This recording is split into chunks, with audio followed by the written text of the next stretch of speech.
What's new with you? Có gì lạ không? Anyone want to talk about or anything they have a question or anything they want to bring up? Ai muốn nói bàn chuyện gì không? Có cái thắc mắc gì không?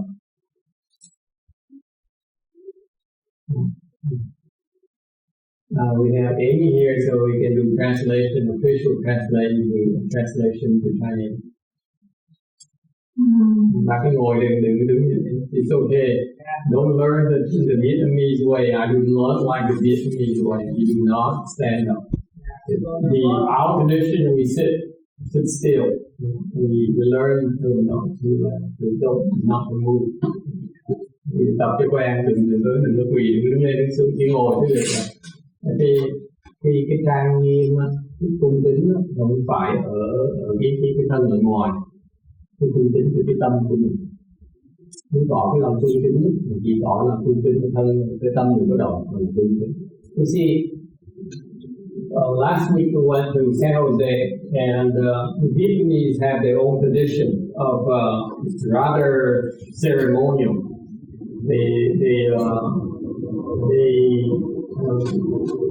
At least that's how I observed it. That they show their respect by every time before asking questions, they would get up or they would kneel and ask the questions.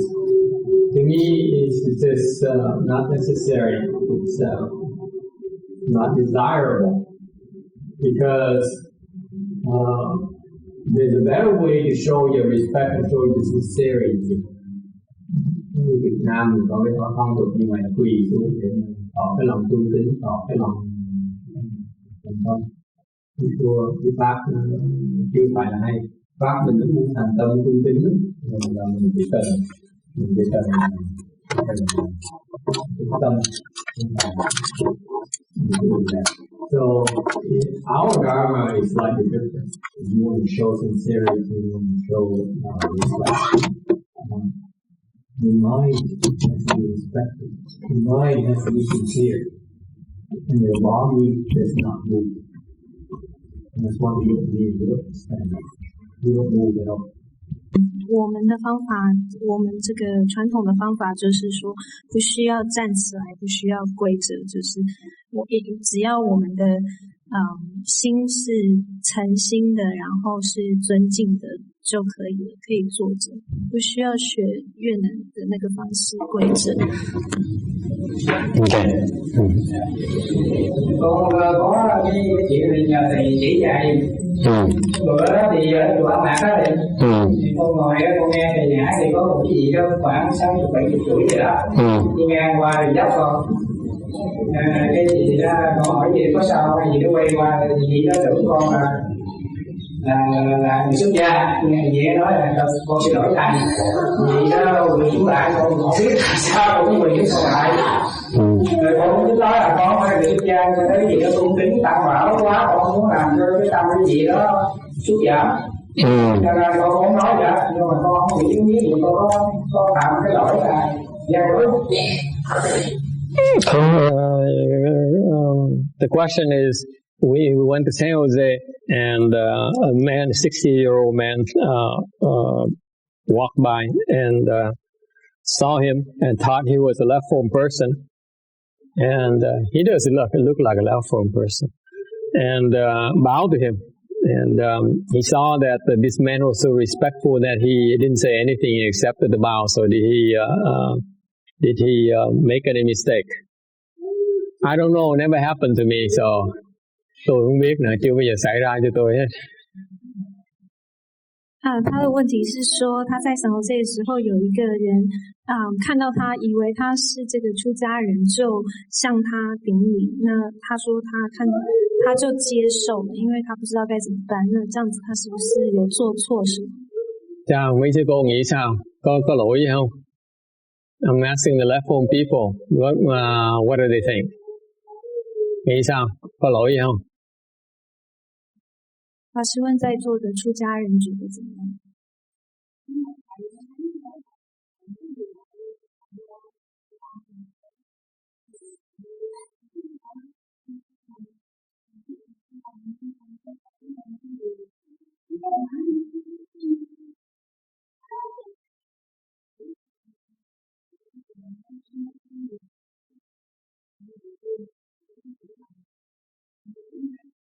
như đều bác là bác đại diện cho Tam Bảo mà, nhận cái lạy cho Tam Bảo mà, sao bác dám đại diện cho Tam Bảo được?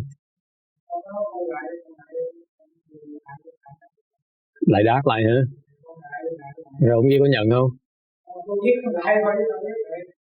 So he bowed back in return. So I asked him, did the other man receive his bow? He said he wasn't paying attention.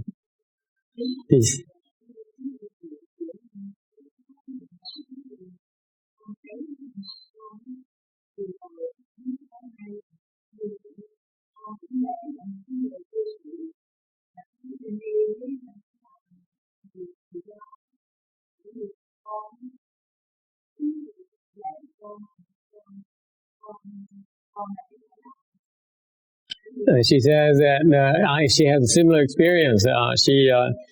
Danny bowed to her, and another Chinese lady bowed to her, and she bowed back at them, and so she feels it's normal.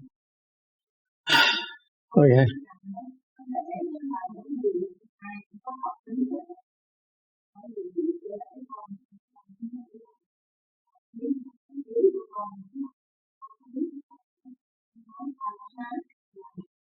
You can tell she feels better today. When I asked her a question in San Jose, she couldn't say anything. She was so tired. Bữa nay sư cô sung sức lắm, nói dài dòng dễ sợ. San Jose hỏi không nói gì hết.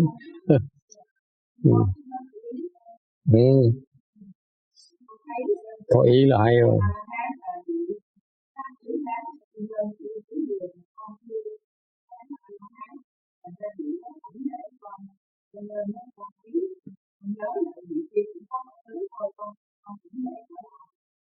Cô có biết không? Cái ngài Quảng Khâm đó, biết ngài Quảng Khâm không?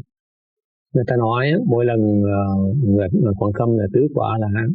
Mỗi lần mà có người Phật tử tới đảnh lễ ngài đảnh lễ lại. Tứ quả không nhận.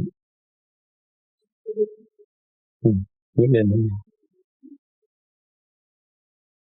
Vẫn chết yểu như thường.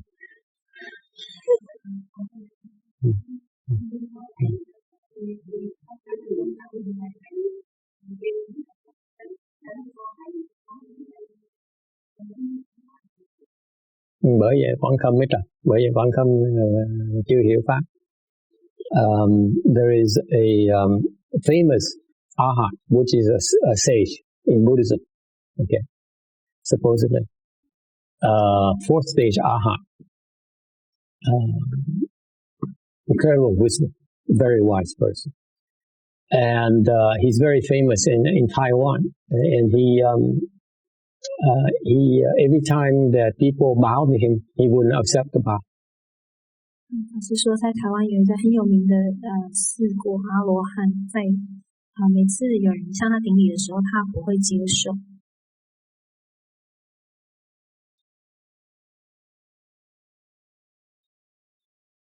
Okay, so sao mấy sư cô khác có ý kiến không? Anyone else has any idea? Yes. He bowed back to them. Yeah, or he turned around. What they do is they bow to you like this. Okay, you like this. You flip around like this. You go sideways. Same. Okay. Or the Chinese, they would look at you and they go like this and they bow to the Buddha. For example, you bow to me. The Chinese master would then, I see you bowing to me, you go this way and bow to the Buddha. So I go take your bow and bow to the Buddha. That's Chinese. Okay. 他问说怎么样不接受呢？法师说就是不然他就是侧身，不然他就是转像那个他们会转身，然后跟向佛顶礼。Làm sao mà né bằng cách nào? Mình né bằng cách là hồi nãy quý vị thấy bị vậy đó. Tôi chỉ đó là đừng có nhận người ta, muốn không nhận người ta xoay người lại như vậy, xoay ngang lại như vậy. Hoặc là trên người Trung Hoa người ta xoay, tôi nhìn lại Phật, thì tôi thấy cái gì lạy tôi xoay về Phật, tôi lạy Phật, tức là tôi chuyển cái lạy của vị cho tới Tam Bảo. Okay. Anyone else? Ai thắc mắc gì khác không? Anyone has any other ideas or comments? Yes. Ước has a lot of questions today.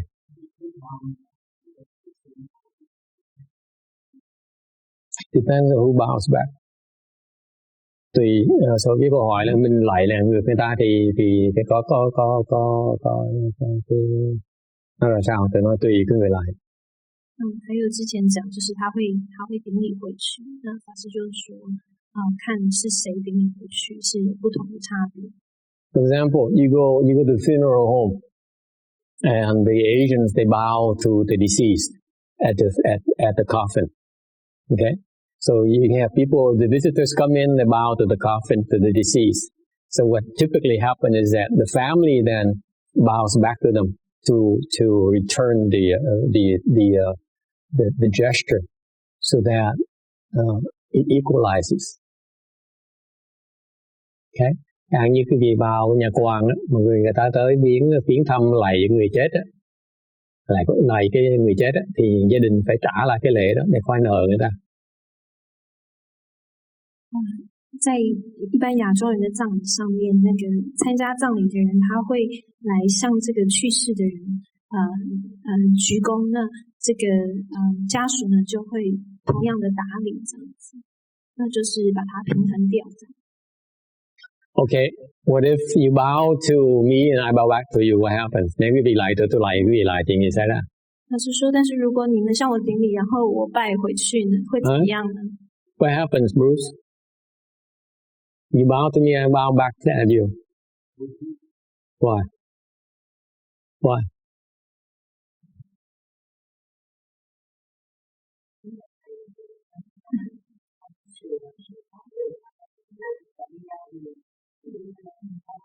Khi mình lại thì gì xảy ra? Khi mình lại thì gì xảy ra?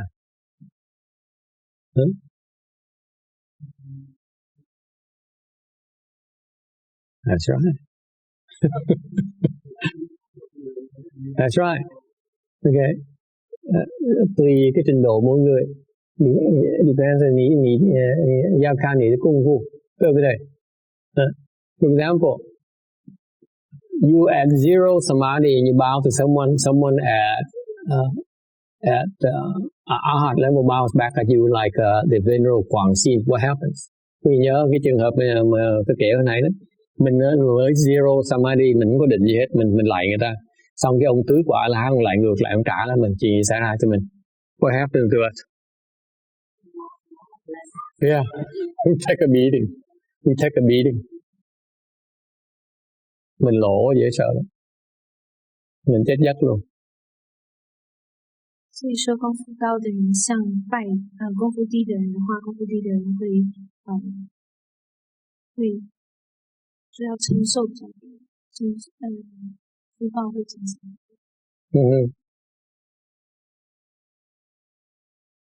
Right? Every karma carries with it a consequences. Okay? Bowing is an act of, it's a good thing.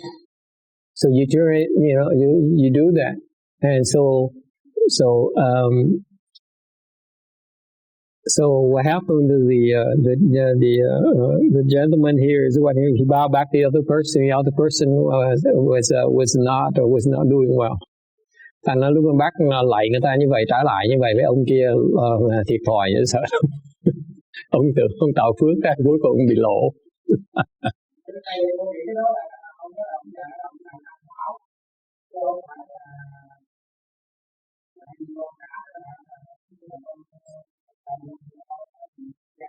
Đúng rồi, nhưng ông còn bị lộ như thường.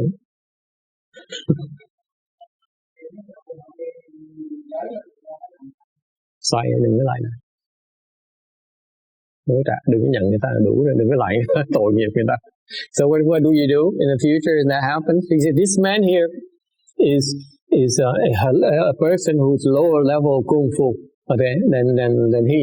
So when he bow back at him, even though he says, since I'm not the triple jewel, I need to return the bow to him. I said, no, you don't have to. You do not accept his bow. That's good enough. 法师就说像那位先生他的功夫比较高的话，所以他带他回去的话，其实对对方就不是很好。那法师说基本上你不是出家人的话，你就不要接受他的定力就可以了。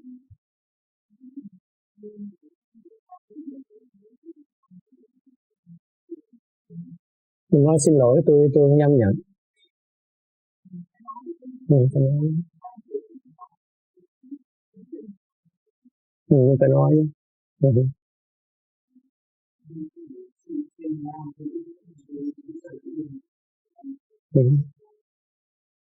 Sao ngang không nhận.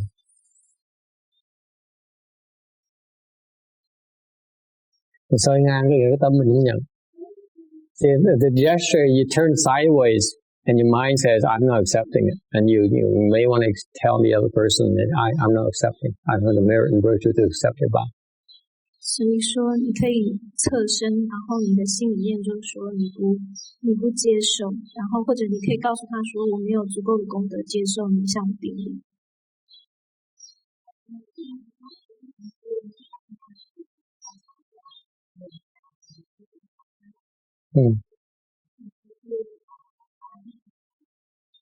Nếu lại là cái chuyện không thể lại thôi được, mình lại là cái chuyện phiền đó, tạo cái kiến cố rất lớn lao, không thể lại khơi người ta được. You cannot bow arbitrarily to others. It's not a good thing. Especially when you have功夫, nhất là mình có sức, mình có quyền lại người ta.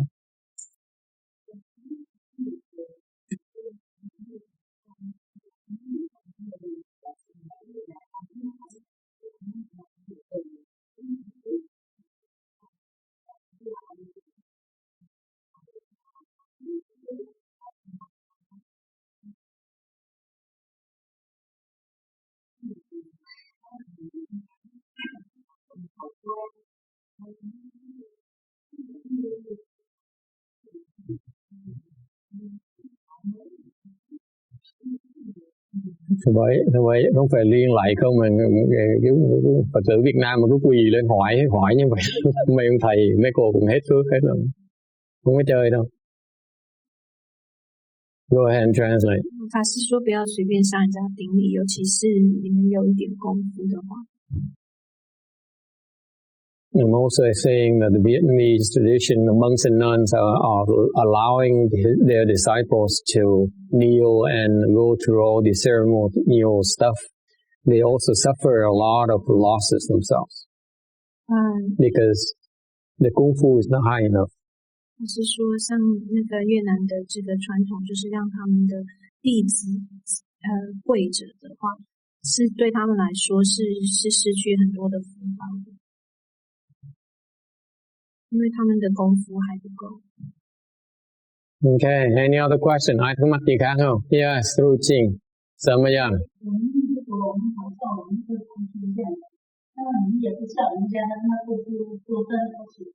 那么一般的食礼的时候只是拜拜这样子，那么就如果碰到法师或者是你修行去灵是类的时候，也是这样子。够不够这样子，可以这样子。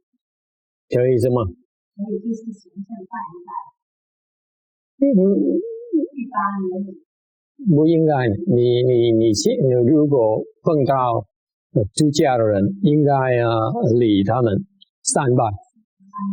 对。对。因为我们说这些是有的不懂，那么就要明确一点。尤其是你是我的弟子，我的弟子们都向出家人礼拜三拜，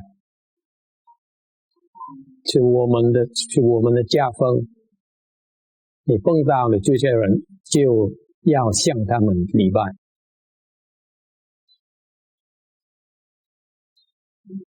Let me translate this first of all. 等一下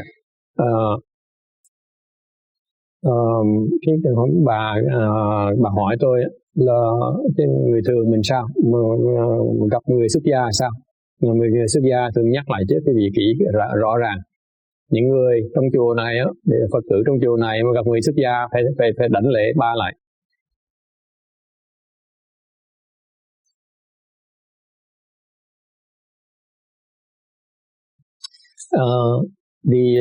The students in this temple, when you see left-form people, you're supposed to bow to left-form people 3.5 bows. That's our protocol. In particular, the nuns are supposed to bow to the monks. Nhất là những cái sư cô gặp mấy thầy phải đảnh lễ. And this is what I fault my teachers, disciples on. Cái này là cái mà tôi trách mấy cái thầy, mấy sư cô bên chùa Vạn Phật. They see monks, they don't bow to the monks. Mấy sư cô chùa Vạn Phật là gặp thầy tu không có lại. Why not? Tại sao không lại? Because they realize the kung fu is higher than the monks' kung fu. Tại sao vậy? Tại kung fu mấy cô cao hơn kung fu mấy thầy. Lại làm gì? You don't bow to a lower level. Như vậy cái việc lạy người thấp hơn mình làm cái gì? Okay? Nothing wrong with that thinking. Except when you see a monk who's kung fu is higher than you, what happens? Nó làm gì đúng? Thì cái xui là lâu lâu gặp một người thầy mà kung fu cao mình, chuyện gì xảy ra? The teacher takes a beating. Cái người thầy mình bị mất mặt.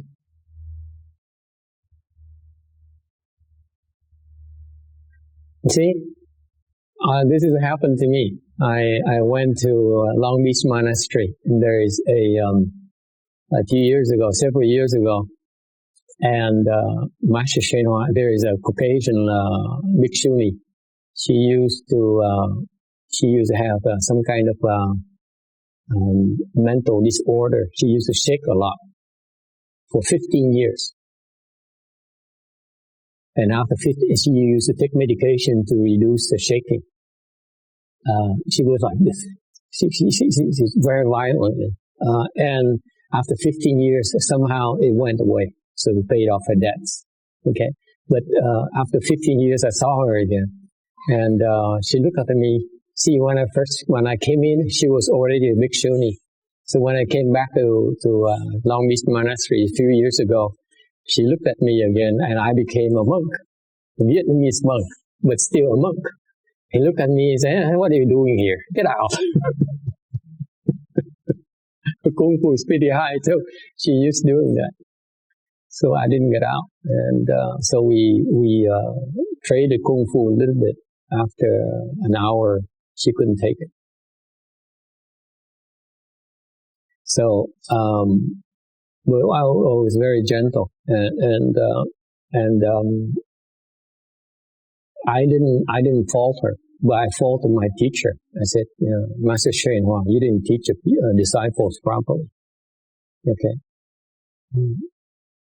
The nuns, they're supposed to bow to the monks. That's our tradition. That's the Buddhist tradition. If you don't do that, your teacher looks bad. Your teacher is not a good teacher. It's not your fault.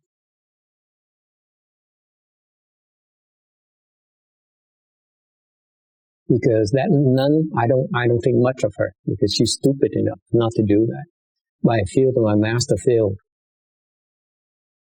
Tôi không trách sư cô đó, mà tôi trách thầy tôi. Thầy tôi dạy học trò trật. Because the Buddha says, all the nuns, no matter how old they are, no matter how senior they are, when they see a monk, they're supposed to bow to the monks. Now, it's too bad that Thomas is here today, because Thomas is going to say, or other people might say that we are so sexist. Yes, we are sexist. What are you going to do about it?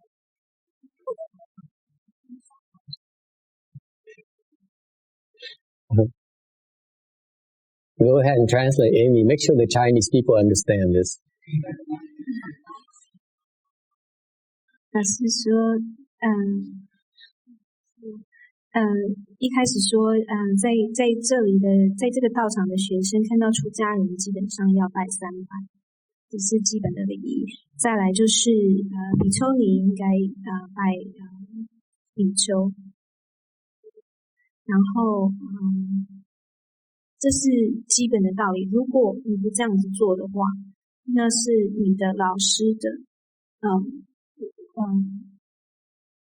就是熄灭了。熄灭。对。熄灭。对。Because the people who understand will not blame you. You're so stupid. No one bothers blaming you. But 对，熄灭了。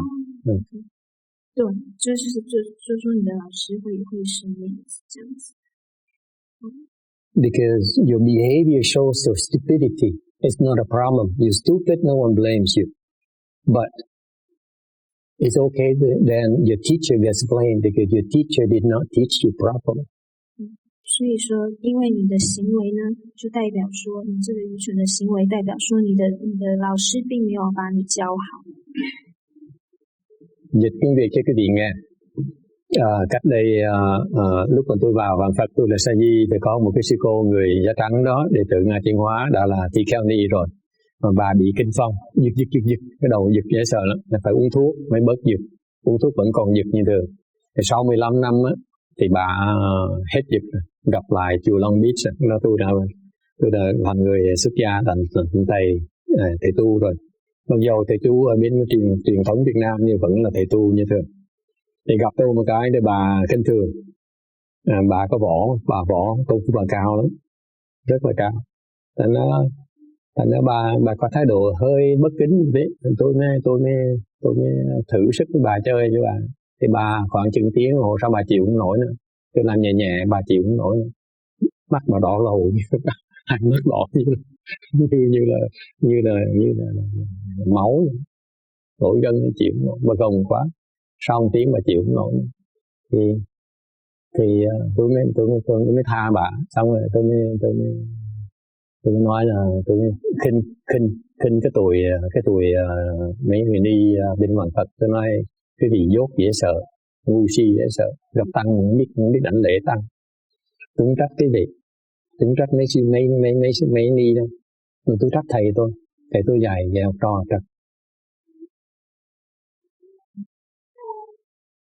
Phật dạy mình ni gặp tăng là phải đảnh lễ, không nếu không đảnh lễ mình không xứng đáng làm ni.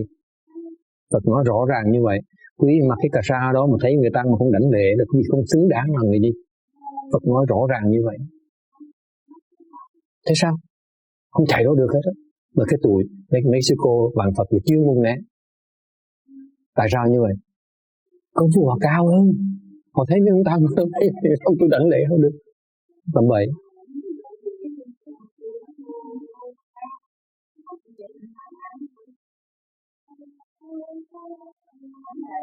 Cô mới ngã màng đừng nói tầm bậy. Khi mà thầy nói công phu cao thì nghe cho rõ ràng. Công phu họ cao lắm. Đừng có hỗn. Cô nói như vậy cô đang phạm thượng. Đọa địa ngục, đừng có hỗn.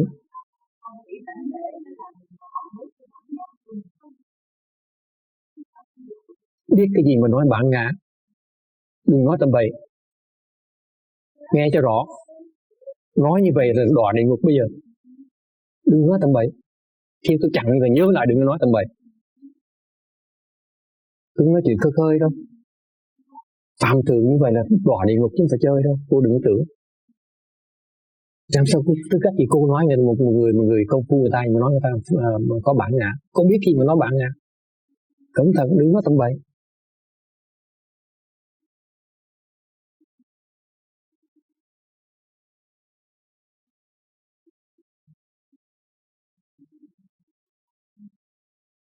Cẩn thận cái chuyện đó.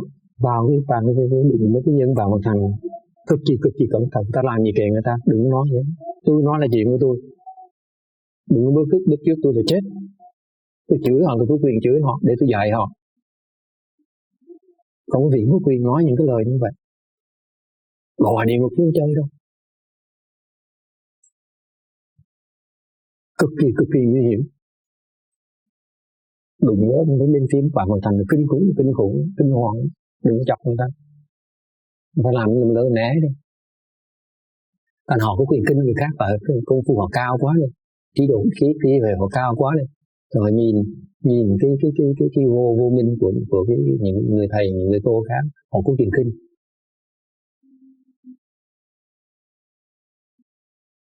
Biết bao nhiêu những người thầy cô khác tới vào Hoàng Thành đều làm bậy làm bạ, nó nhìn nó kinh là đúng. Mình có riêng với nhau thôi đó. Để nó xui cái chỗ, nó đâu nó gặp người nó nhận ra thôi, nó họ với nhau thất lễ ông thầy của họ.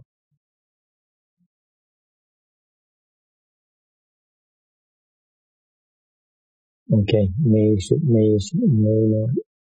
I'm not sure the Chinese need to hear this. Because it's the Chinese comment against the Chinese Dharma. It's wrong. The Chinese Dharma is wrong. The DRVA Dharma is wrong. It looks, the next Master Shriyang look very bad.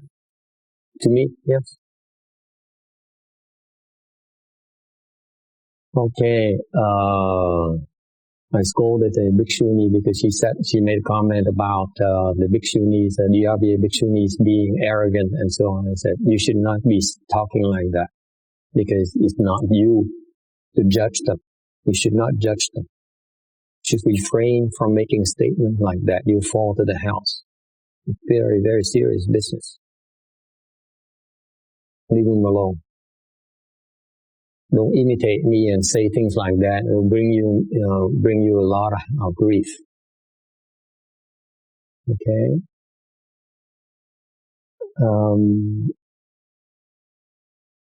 Be very, very careful about these things.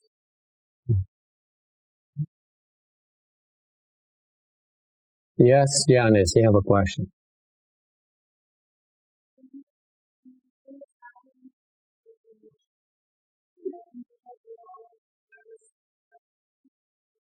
That's right.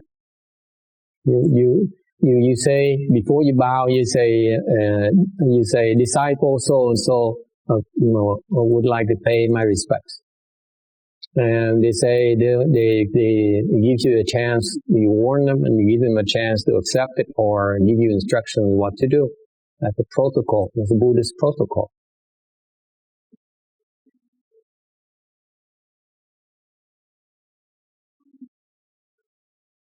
他问说，我们在典礼之前，我们在拜之前，要问说，就是要请问我们可不可以拜？那如果他们说不可以的话，我们是不是就不拜？他是说没有错，你要说弟子某某某要拜法师，那如果然后他们会告诉你应该怎么做，你就应该要照着那个方式去做。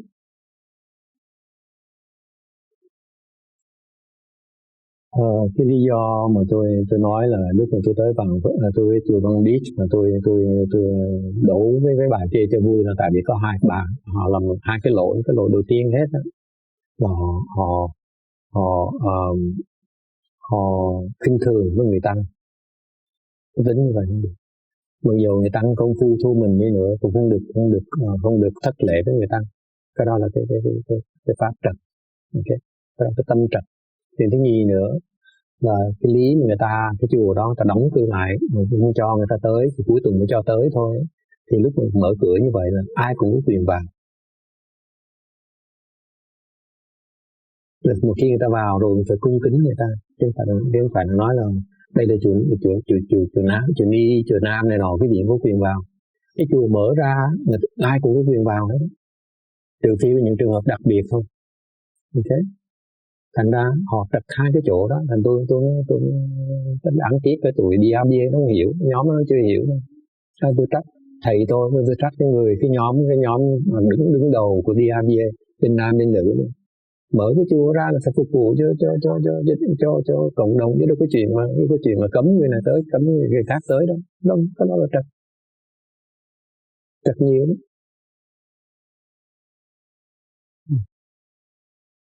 Yes.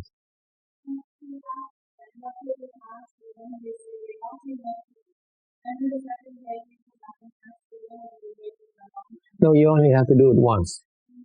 Yes, that's it. If they refuse, then they have no choice. You don't need to bow to them. 所以他问说，法师说，所以你只需要问一次，如果他们拒绝的话，你就不用再想。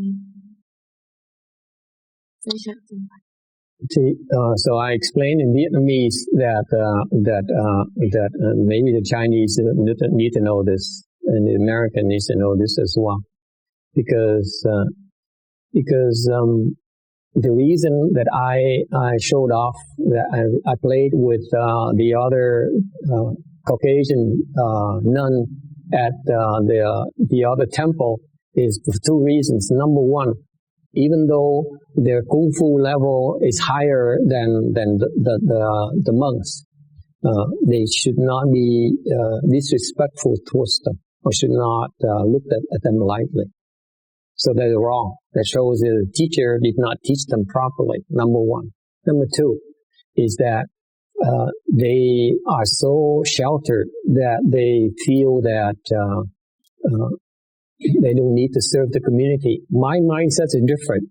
When we open a temple like this, and we open the temple's doors, it should be everyone is welcome, except for some exceptions, of course. But when you have a temple, whether it's a church or a synagogue, whatever, okay, my attitude is that it's there to serve the community. Everyone is welcome. You cannot say that, we only serve the Chinese, we don't serve non-Chinese. Okay, that's nonsense. We are in a community, we're supposed to serve the community. Okay, we're supposed to serve the public. Okay, so that particular temple in Long Beach, they have this attitude. I only serve my group, my congregation. That's nonsense. Okay? That's not the spirit of my teachers at all. Cái tinh thần mà truyền pháp của ông thầy tôi, ngài Tiến Hóa, là đâu có phải là chỉ phục vụ cho những người mà trong gì đó, để Phật tử không, hoặc là trong cái giáo hội không, mấy người khác nó phục vụ đó. Mở cửa ra là ai cũng có quyền tới hết, phải phục vụ hết cho tất cả mọi người. Để nó truyền pháp chứ đâu phải phục vụ pháp chứ đâu phải là tự phục vụ đấy. Okay, go ahead and translate. 法师说他讲他之前跟另外一个比丘尼在另外一个道场的那个的故事，是因为要讲说，第一点就是说，就算比丘尼的功夫比比丘高的话，你也不可以有这个不尊敬的这个心态，这不是老师所教的，那他们的老师所教的。那再来就是第二点，就是当你法师说，第二点就是当这个道场，法师的态度是说，如果有这个道场的话，就是要来服务这个社会大众，不可以有这种拒绝服务任何人的心态。这样子。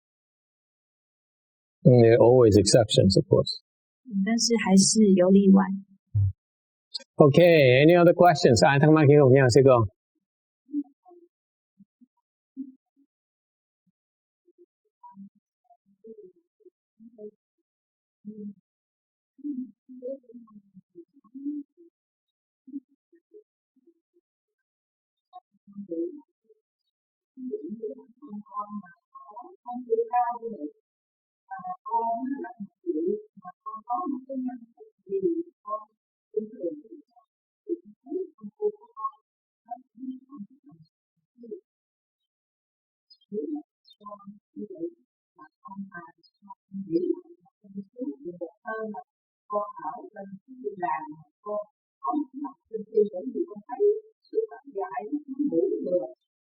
Nên vừa phải đức Phật để mà dạy những cái giới để cho con từ cái lễ lại cho bỏ những cái này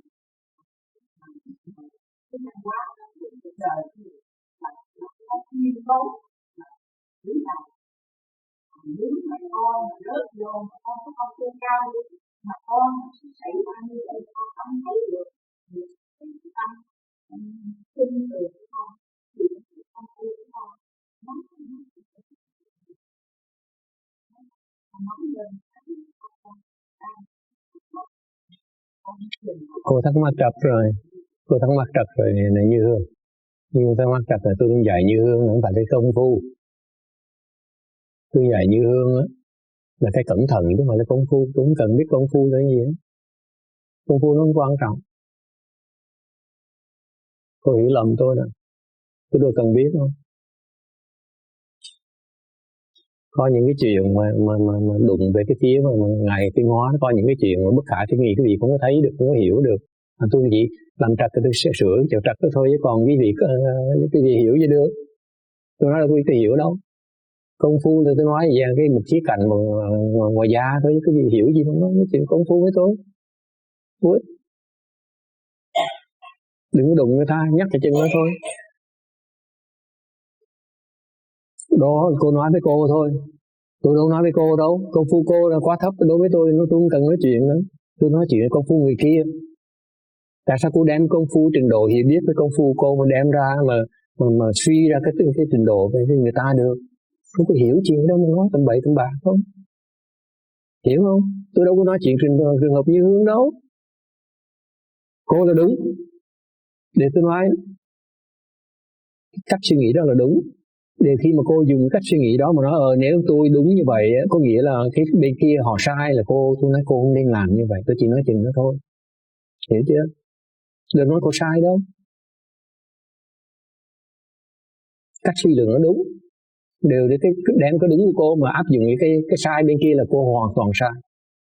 Dễ sợ như vậy. Không biết sợ thì kệ cô ấy, không muốn đọa thì kệ cô ấy, tôi đâu cần biết. Mỗi người có tự do cá nhân đấy, tôi đâu tự lựa chọn đấy. Muốn phê phán người ta, muốn chỉ trích người ta cứ chỉ trích đi, tôi chặn được, tôi kệ quý vị, đâu phải chuyện của tôi cản một lần thôi, lần cái gì cứ làm tiếp, tôi đọa địa ngục đi, tôi không cần biết, khỏi nói chuyện vãng sanh luôn. Cuối tôi chỉ chặn được chuyện đó thôi, không tin là ráng mà chịu, hiểu không? Tôi nói cô sai đâu. Cách suy nghĩ đúng, nhưng đừng có đem có đúng của mình, cái đúng là đúng của tụi phàm phu thôi. Mà đem ra suy cách hành động của một cái phía bên kia là nó khác. Phàm phu hiểu cái gì mà nói tầm bậy tầm bạ không? Sao phê phán người ta gì được? Cái hiểu biết của người phàm phu chỉ là cái hiểu biết của người phàm phu thôi. Một cái ông Pascal, một cái ông triết giả của người học giả của thế gian pháp này á, chỉ là một thế gian pháp thôi, hiểu cái gì được? Một cái người tứ quả A La Hán, hiểu thì hiểu đi. Để khi mà vào một cái thế giới tứ quả A La Hán, thế giới hoàn toàn nó khác hẳn. Người ta làm cái chuyện người ta làm, đừng có đụng người ta, đừng có phê phán người ta. Mình không hiểu hết, mình nói mình dốt, mình không hiểu. Phàm phu mới tư cách gì mà phê phán người ta?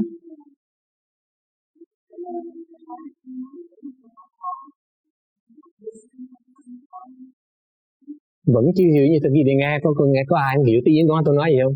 Tôi đâu nói sai đâu, tôi nói cô đúng. Tôi chỉ chặn cô là không nên phê phán người bên kia thôi. Đừng có đụng người ta. Muốn đụng người trễ không? Sao? Từ từ cái gì thắc mắc gì?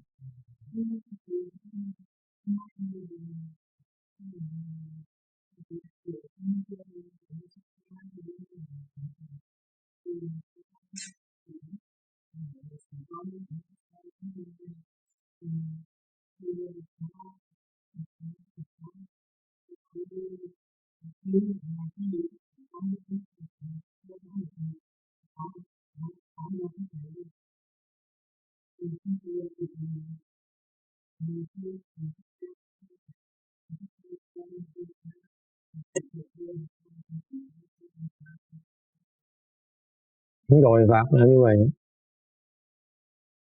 Hồi nãy cô ghi hỏi mà tôi không có cái cơ hội để dịch cho quý vị. Mỗi lần người ta đặt lễ mình thường theo thì nghi lễ, người ta hỏi trước là con là Phật tử xin đảnh lễ, thầy xin lễ sư cô, xin đảnh lễ cho chủ, cho sa di, Rồi người ta có cơ hội, ta là ta có quyền từ chối. Okay? Chứ không có Pháp nó miệng. Okay. Yes.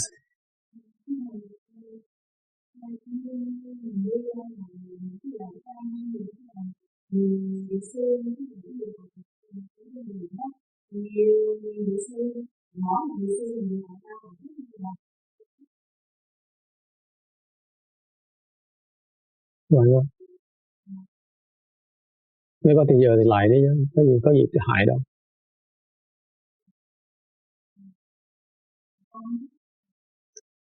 So I go out to an event, and there are lots of monks and nuns out there. So I bow to them all and said, if you have time, why not?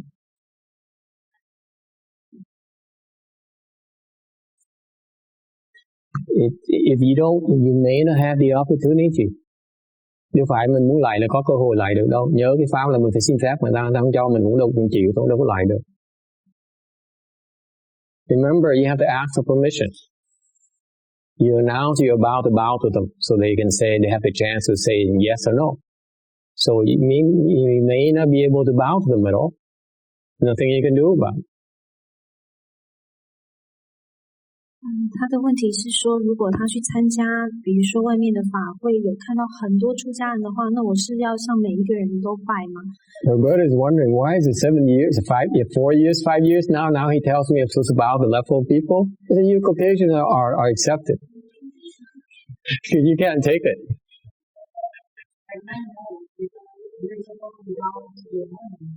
Yes. All left-hand people. Yes, each time. If you're smart.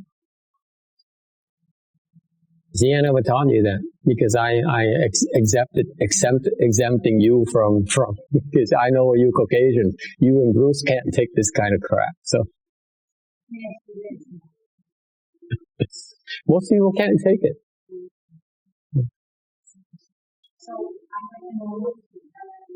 So I decided to look back to see the exceptions.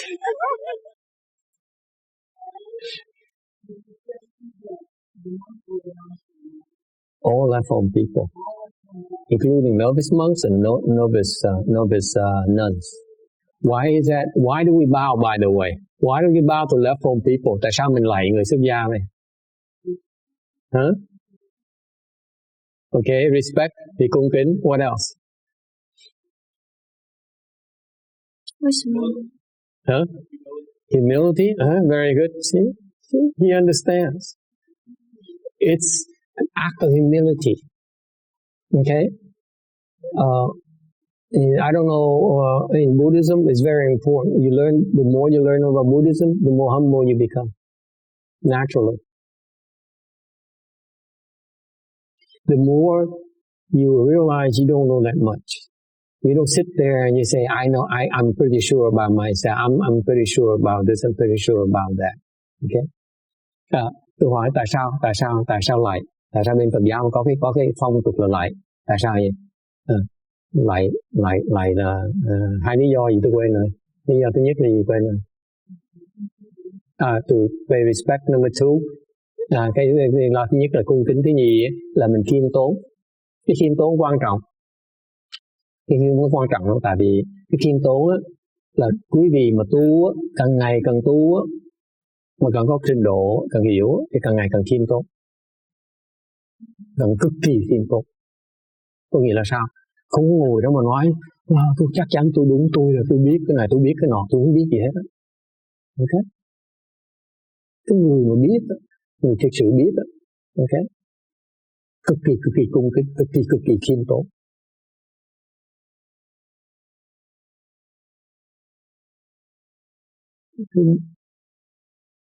Cần biết, cần thấy cái hiểu biết mình nó không đáng gì hết.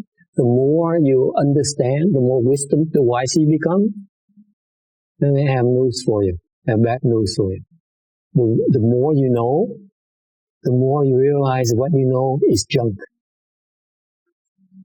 It's garbage. It's nonsense. You place you value your knowledge in a way that's you overvalue your knowledge, basically. Bởi vì cần có trí huệ, cần thấy rằng cái hiểu biết của mình đó, nó không đáng gì hết. Không cần biết nữa. Dễ sợ nữa. Đừng tưởng mình biết, mình hiểu. Vẫn cần biết, vẫn cần hiểu. Go ahead, try to translate. 老师说，为什么要问大家说为什么要拜出家人？那就说第一个是因为恭敬，第二个是因为表示你很谦虚，就是表示谦恭的意思。那法师就说，对，这就是学佛的一部分，因为你学的越多的话，当你学佛学的越多，你就会变得越来越谦恭，然后你越有智慧的话，当你越有智慧的时候，你就会发现说，你知道的很多的知识其实都是没有用的。You buy that, Amy? What you know is really junk? Huh? It's garbage. Nhiều quý vị nghe được không? Cái mình biết đó, là nó không đáng gì hết.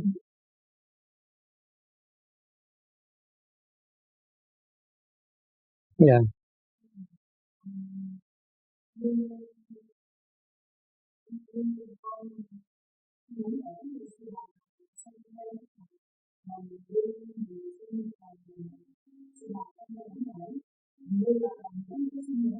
Lần sau con xin như thường, mỗi lần gặp là xin lần. All right. Any why do we bow then? What's another reason why we bow to people? Tại sao mình lại làm gì? What's another reason?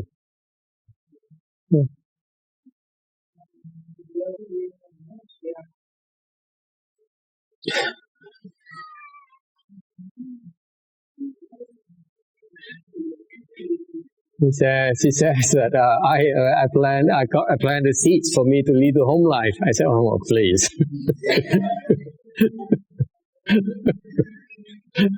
He's so obsessed about this. Cái bác này có vẻ hơi.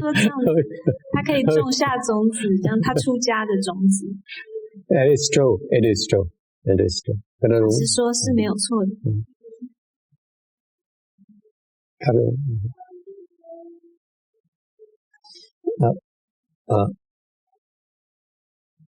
What are you bowing? Mình lại cái gì đây? What are you paying respect to? Mình đang cung kính với cái gì? Remember, when the person you look at is a bold person, looks funny, talks funny, walks funny, eats funny. Quý vị nhớ cái người mà quý vị lại đó là trọc đầu này, mặc áo quần xấu xí này, người không phải là người thường. Tại sao mình lại để làm cái gì? Why are you bowing?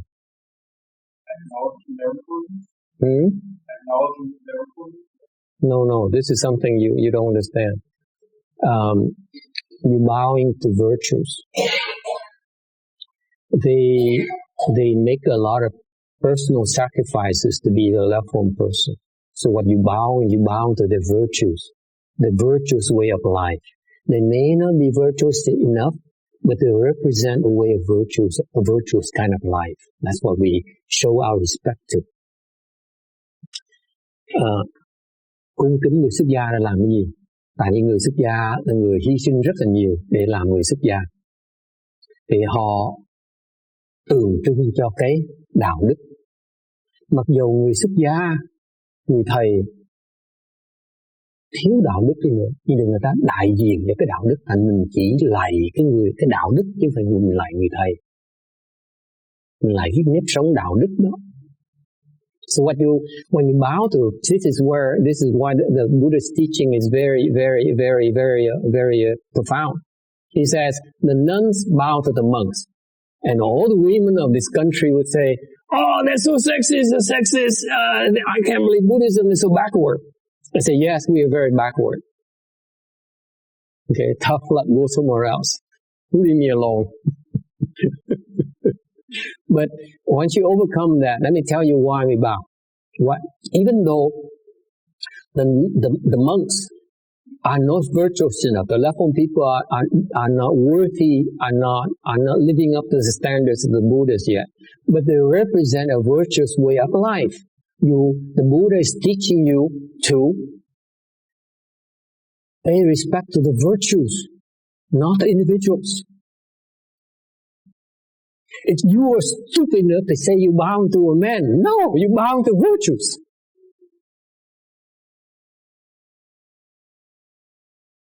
You see, if you say, I'm a woman, I don't bow to men because you guys are sexist, fine. You're the sexist one.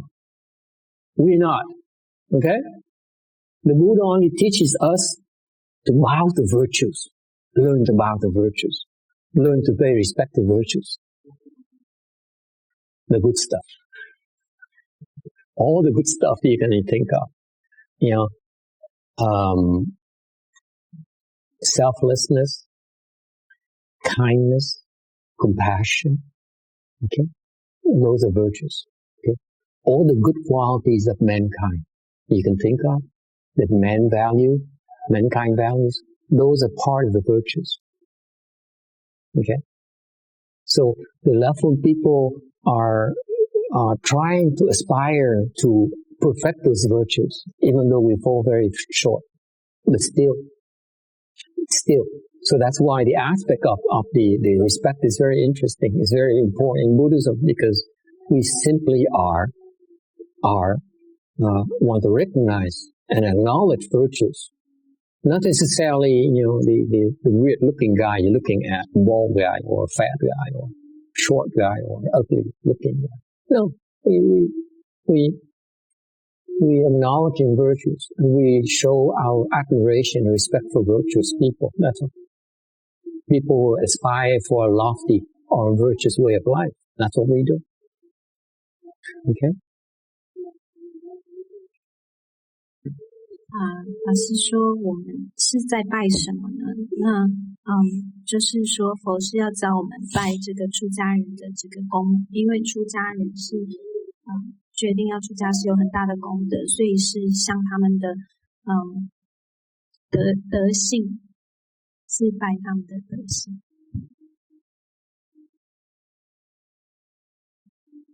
Okay. Yes.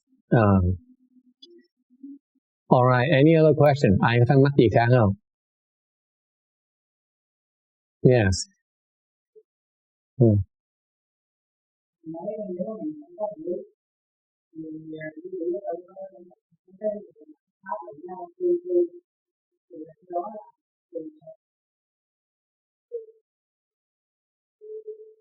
Hiện bây giờ mình nói từ văn thôi.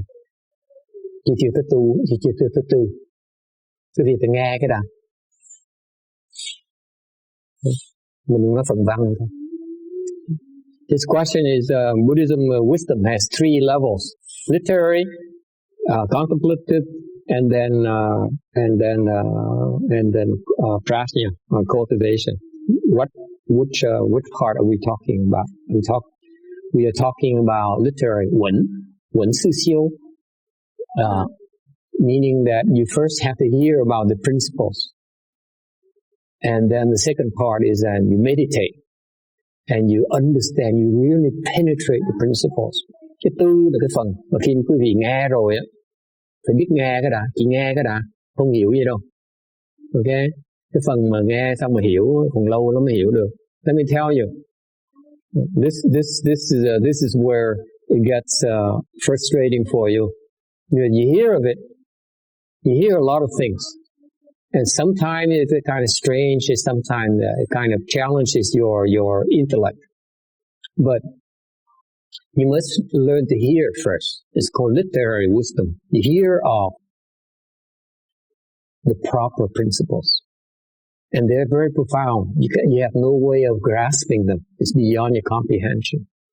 But it's very important to hear of them first. And then you meditate. You learn meditation skills. And your meditation skills will enable you to one day break through and understand it. And then you realize that the principles you learn are absolutely true. Okay? I assure you that a lot of people cultivated at a much higher level than you can ever even dream of able to achieve this lifetime. And all of them, okay, when they went to the contemplative wisdom level, they realized that there's still so much they still don't get yet. That's how profound the Buddhist teaching is. It's a very long process. Nói cái gì nghe, cái văn từ tu. Đầu tiên phải văn là nghe gì? Nghe những cái giáo lý. Cái giáo lý nó thâm sâu dễ sợ, cái gì cũng không cách nào hiểu được hết. Rồi xong rồi nghe rồi, cứ nghe hoài, nghe luôn nghe tới hoài, rằng trong tương lai học được cái phương pháp là phương pháp thiền, tu luyện, thì ngày nào đó sẽ bắt đầu hiểu rồi thì mới thấy rằng, cần hiểu, cần thấy rằng, bởi vì cái phần này tôi nói phần hiểu, cái người hiểu nó bắt đầu thấy là mình dốt như vậy. Cái người mà chưa hiểu mới nói là mình biết, cái người mà hiểu rồi mới thấy mình dốt, thấy mình không biết gì hết. Tại sao? Cần thấy mới hiểu rằng, mới thấy rằng cái hiểu biết nó nông cạn không thể tưởng được. Tại sao tôi nói như vậy? Tại trong cái lịch sử của Đông Phật giáo của thế giới này là có rất nhiều người đã tu tới trình độ cao hơn quý vị có thể tưởng tượng được trong cái kiếp này. Okay. Hoặc là 10 triệu kiếp nữa. Người ta vẫn thấy người ta dốt vậy sao? Thấy người ta không biết gì hết. Tôi nói cho chị nghe này, 10 triệu kiếp nữa quý vị đừng thấy quý vị dốt như thế. And let me tell you flat out, if you believe in reincarnation at all, we cycle, we change bodies. After we die, we take on another body. And you do it you continue to cultivate for 10 million more lifetimes, 10 million more kalpas, okay? And then you may have a little bit of wisdom. Then you realize that you don't know anything. You don't understand anything. That's how profound the teaching is. That's why you have to be humble. Bởi vì biết khiêm tốn ngay bây giờ này, mình không biết gì hết.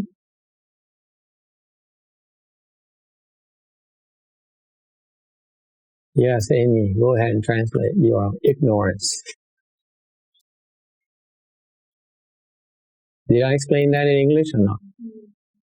Okay, because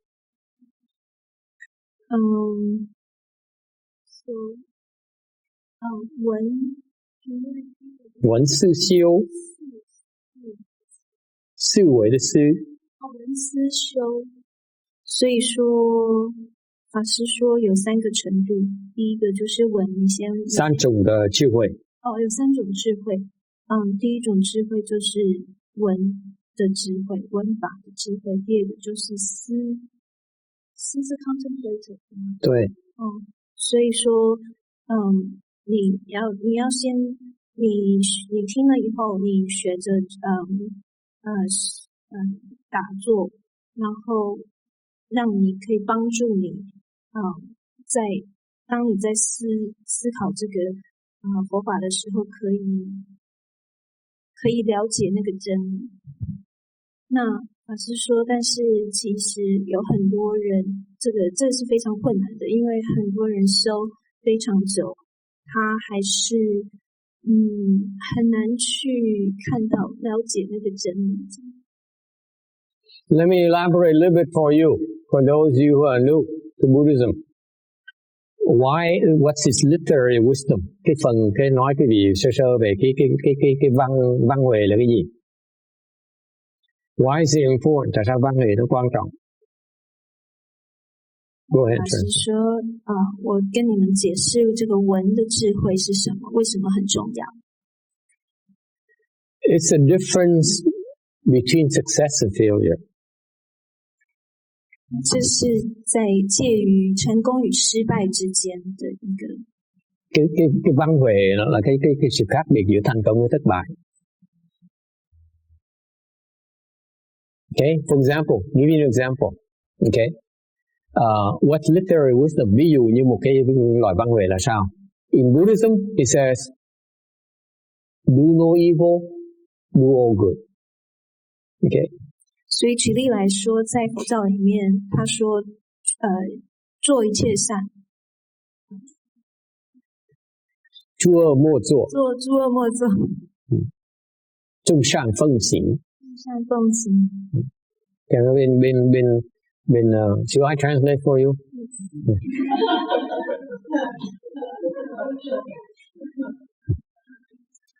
Việt Nam mình có bên Phật giáo mình có cái phần nói là sự khác biệt là sao? Văn huệ là sao? Đó là chữ ác mạt tác, chư thiện phụng hành. Okay? Cái đó là cái văn huệ đó.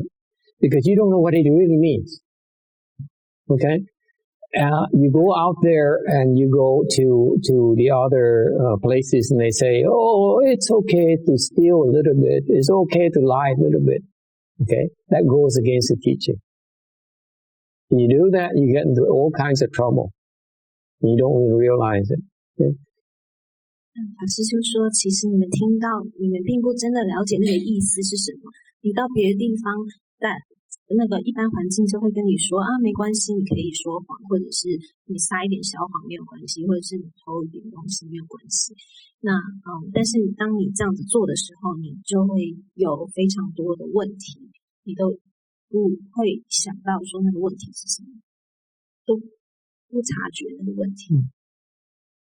Và thành ra không để ý chuyện đó làm bậy một cái thì không biết là làm ngược lại cái lời văn huệ đó, cái lời dạy đó thì mình sẽ tự hại, tự tạo cái điều không tốt.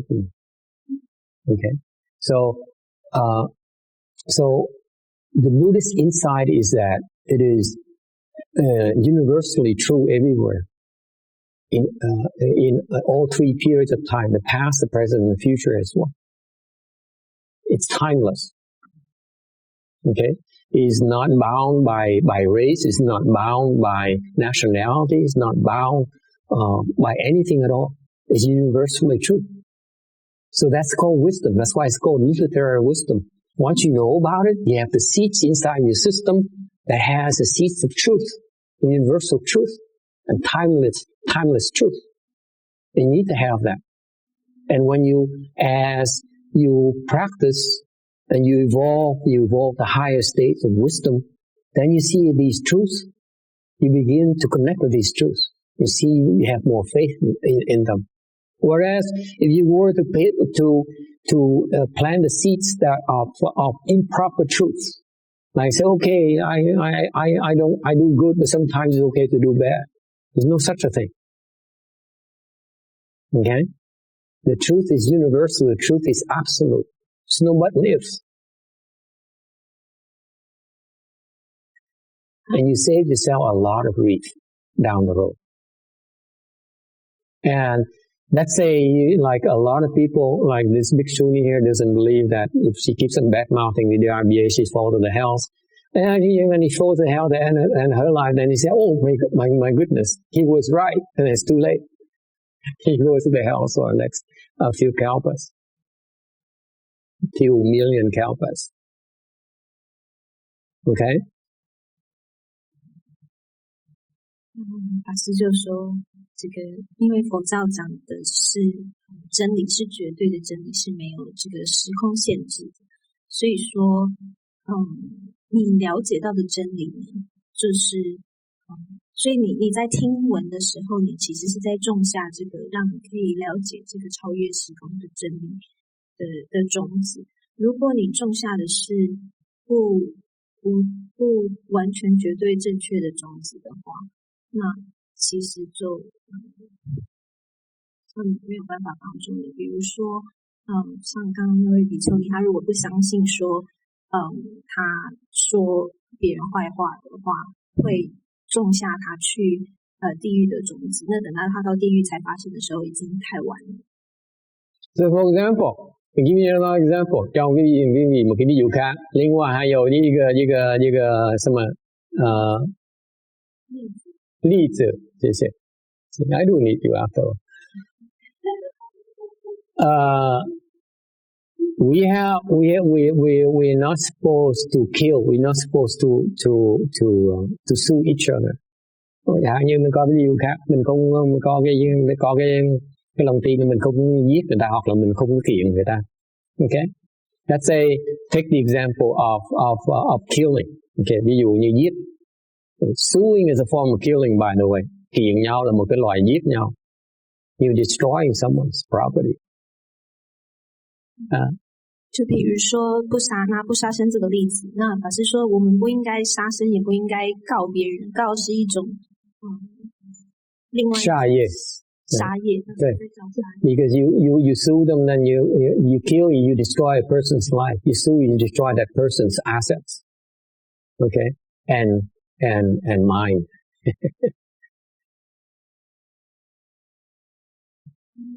你告他的时候，你等于是在杀他的这个生命。So even if the people come and kill our parents, kill your wife. You say, oh, yeah, I mean, I'm not looking at you, by the way.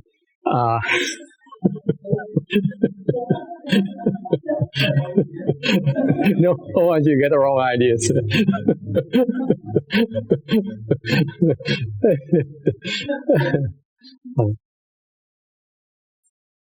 So even if they come and kill your son, you may not kill back, and you may not revenge and kill someone, kill someone else's son, like the Corsicans. Okay, ví dụ như vậy, chẳng hạn như là bên Ý Đà Lời nó có cái đảo Corsica đó, nó có cái truyền thống đó, là người ta mình tới nó giết con mình tới mình giết lại con người ta, trả thù nhau, máu trả với máu. What happens in the Corsicans that the blood debt never gets settled. They kill each other constantly. Không phải riêng bên thành như vậy. Thành như vậy bên cái xứ đó là cái nợ máu nó chồng chất lên nhau, đời này qua kiếp khác. And what happens? In only in Corsica is also in Japan as well. Không phải riêng ở bên Ý là ở bên Nhật cũng vậy.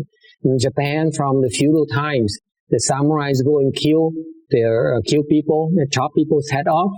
Okay, and then the peasants become a samurai. They go back and chop that samurai's head off. Okay, and then the samurai son comes in and says, "You kill my father, I kill you." And the farmer's son says, "You kill my father, I kill you." It doesn't stop. And what happens?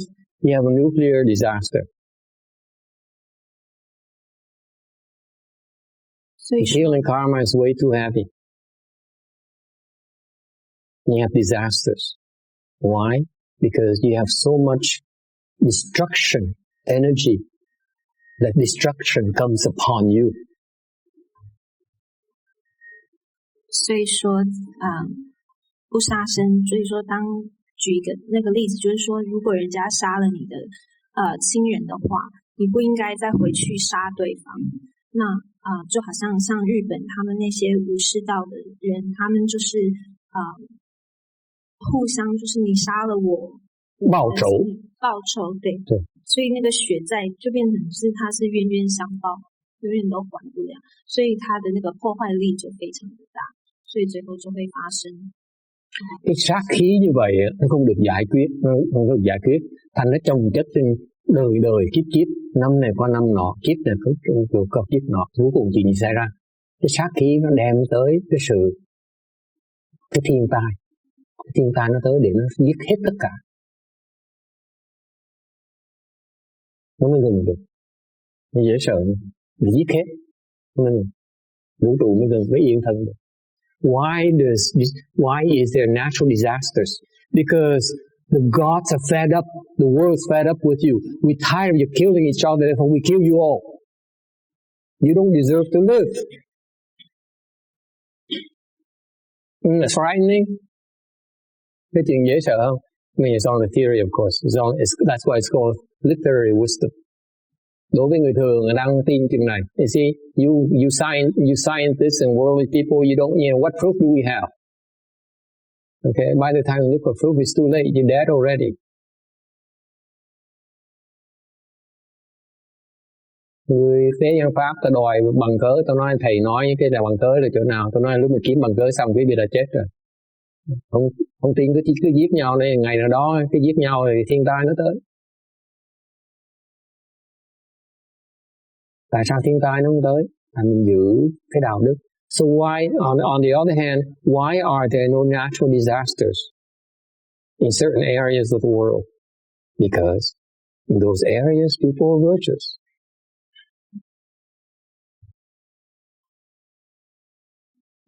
所以法师说，那个杀业太重的时候，最后就会变成天灾。那所以为什么有些地方没有天灾？因为那边的人都很有德行。Because the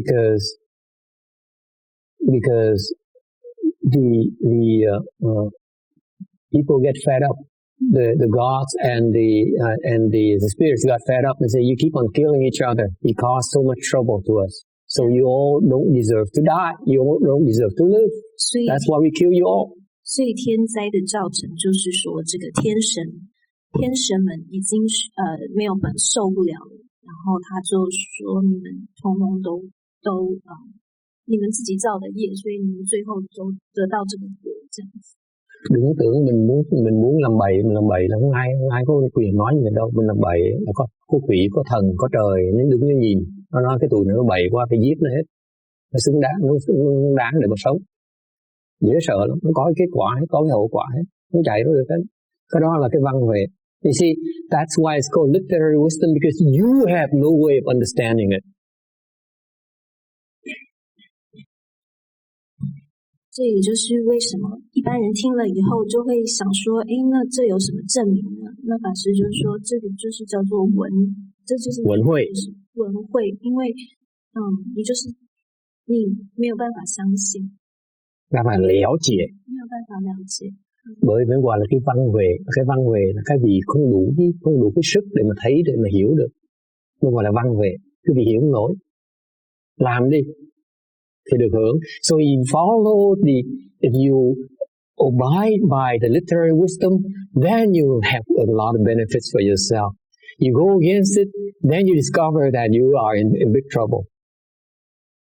That's how you can tell for yourself. No one's going to prove it for you.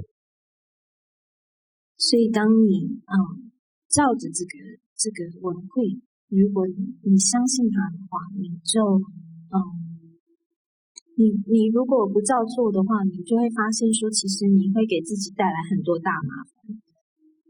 So bởi vậy cái gọi là văn huệ, tại văn huệ là nếu cái gì hiểu không được, thành nếu cái gì làm theo như vậy thì tự nhiên có đại lợi, mà làm ngược lại thì tự nhiên khám phá ra mình bị đủ cái vấn đề hết. Ok? Lúc đó mình mới bắt đầu hiểu sơ sơ. Còn cái gì sẽ để ý rằng là bên Phật giáo không ai tới chứng minh cho cái gì đâu. Đòi chứng minh không bao giờ có được cái chuyện. Ok? Any questions or comments about literary wisdom? 所以有没有什么问题对这个文慧的解释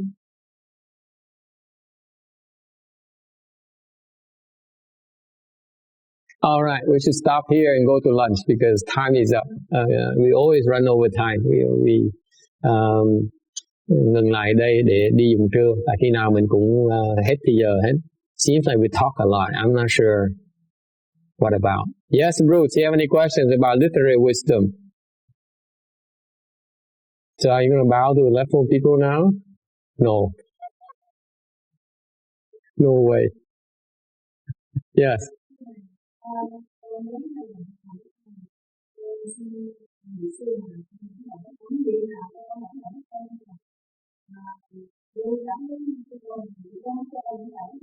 Vào với bộ.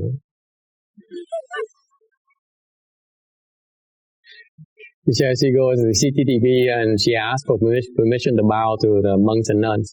And she should, because she's a disciple of them. She's a Chin generation disciple. She should bow to them. That's proper. But she says none of them would agree to it. They said this is pretending. They like it so much.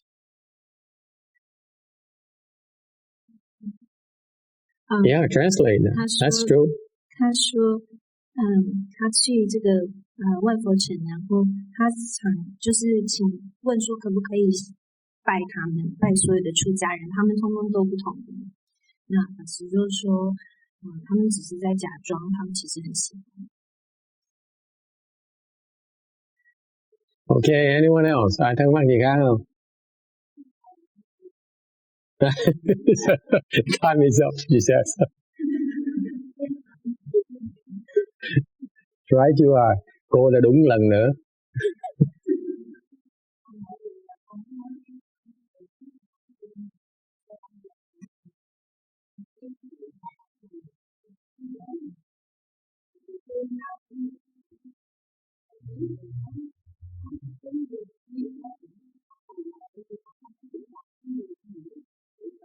So what do you do before we stop? She brought up a point I forgot to mention. So what do we do? So someone kills you, someone sues you, what do? You don't kill. You take it. You turn the other cheek. Do it like Jesus. Thank you. Turn the other cheek.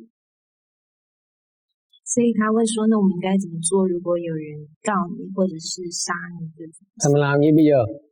Ok. Thì như học trò tôi có nói đó, người ta giết mình là người ta ngược đãi mình đó. Thì mình làm gì? Mình không trả đũa. You don't retaliate. You do not retaliate. You take it. 我们就承受，我们 That's how you end the vicious cycle. That's how you break the vicious cycle. Vậy mình mới thoát được. Okay? So that's what cultivation is about. You cultivate so you acquire the strength to take it. So it stops here. It doesn't go any further. You pay up.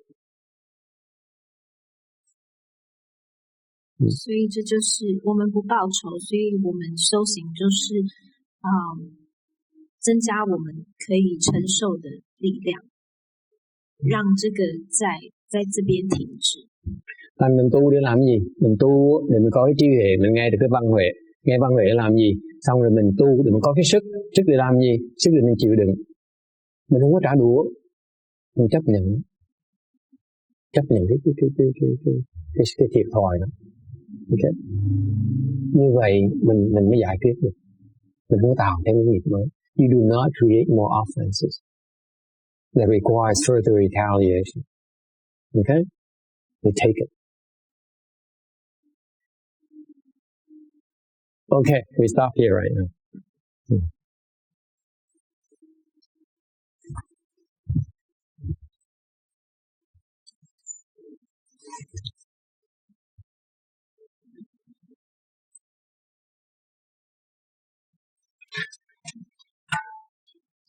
So we late, so we go direct to the lunch hall again. Mình trễ nữa, thôi mình đi thẳng tới phòng dùng ăn ha. I know Hận Yang is gonna complain again. Sẽ có một lượng sẽ than phiền với tôi nữa. Mà không bao giờ làm lễ hết nữa. Transference on page, what page is that?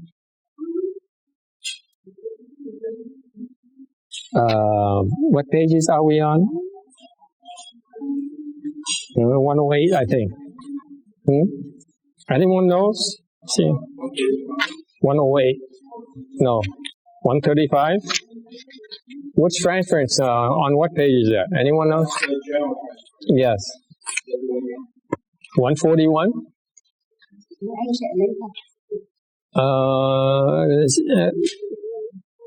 So anyway, don't tell Hận Liang that we're not doing the lunch thing.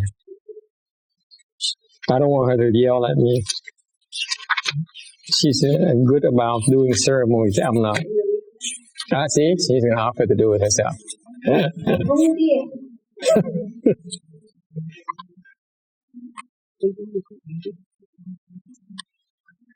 Có gì?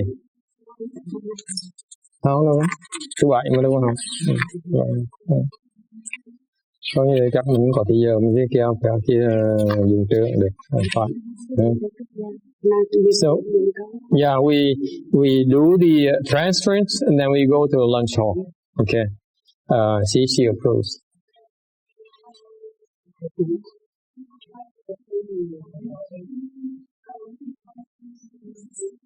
$116? No, it's not $116. $135? Is it a general one? You had to figure it out. I don't know. I can't know everything. No, it's not the same. That's the Sutra lecture transference. Shame on you. You should know it by now. Is it one? No, it's not.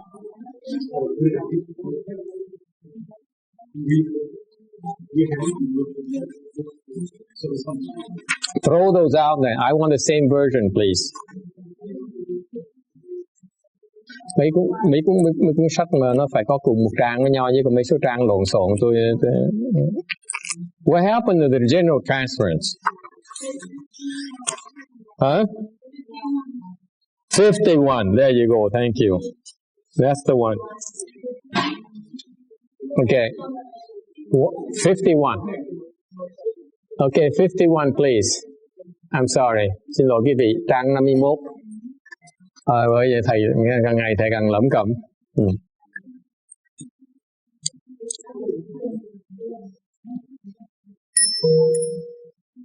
Niệm hùng tơ su sân hằng biệt sơ hữu chiến huệ giang hữu ye chơ ni chu chung sân su hoa u liao hoa vô trà sư phá xá sư y chế vô y chế vũ sa vô sa bồ đề bao lô.